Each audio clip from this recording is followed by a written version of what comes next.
Ces paysages lunaires, ces dunes, ces rochers vont irrémédiablement vous rappeler quelque chose. Bienvenue sur la planète Tatooine, sortie de l'imagination de George Lucas. C'est ici qu'est né Luke Skywalker.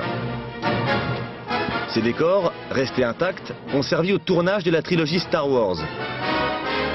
Le site est implanté en plein désert. Depuis son ouverture au public, il est devenu un lieu culte, un lieu de pèlerinage.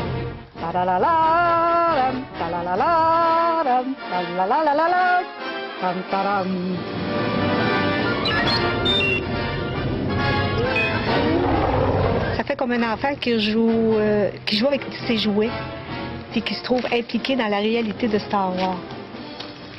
C'est agréable.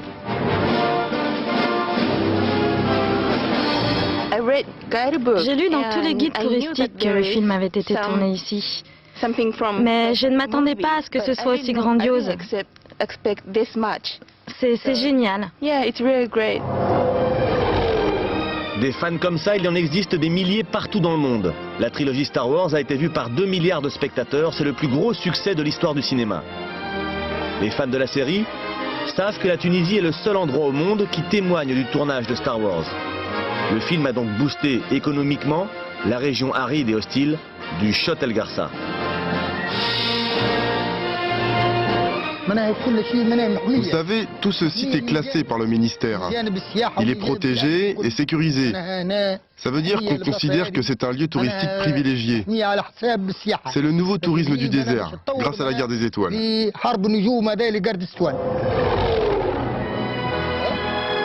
Ce village est aujourd'hui devenu un produit touristique important.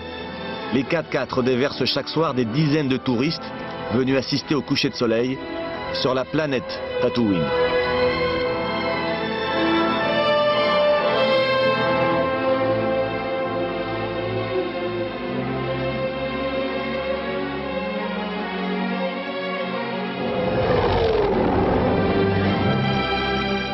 « 200 km plus à l'est, après avoir traversé le désert de sel, voici le véritable spot original de la guerre des étoiles. C'est dans la région de Matmata que George Lucas a tourné les premiers volets de la série.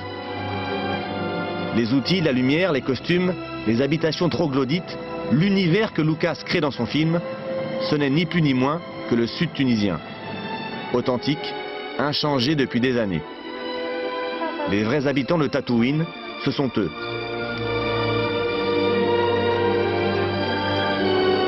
Ces paysans et ces bergers sont les derniers survivants de l'ère troglodyte. Ils ont inspiré les producteurs du film.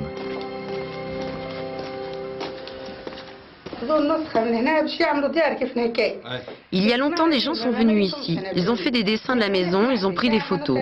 C'était des Américains. Après, ils sont venus avec des caméras, ils filmaient tous les détails.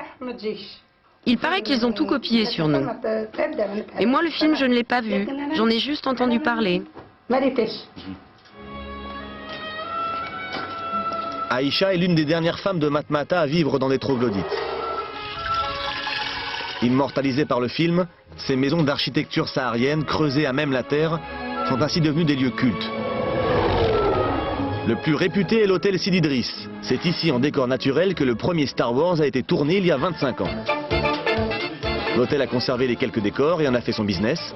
On peut ainsi manger dans la cantine de Han Solo, dormir dans la chambre de Luke Skywalker ou boire un verre dans le bar préféré de Chewbacca. Succès touristique assuré, même pour les fans les plus déjantés. Il y a des fois des compartiments très bizarres, il y a des gens qui venaient avec des costumes, avec des épées, avec des bâtons, et ils font, je sais pas, comme ça, comme l'héros du film l'a fait et tout, hein, et ils font ce qu'ils ont vu dans le film. Et les gens ils viennent ici pour voir, pour contempler qu'est-ce qu'ils ont fait ici à Matmata et tout. Hein.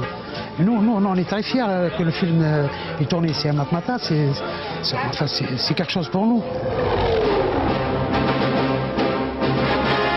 Toutes les scènes de la planète Tatooine ont été tournées dans le sud tunisien. La plupart des lieux sont accessibles au public. 25 ans après le premier tournage, les sites de Star Wars sont devenus le premier argument de vente pour la clientèle nord-américaine.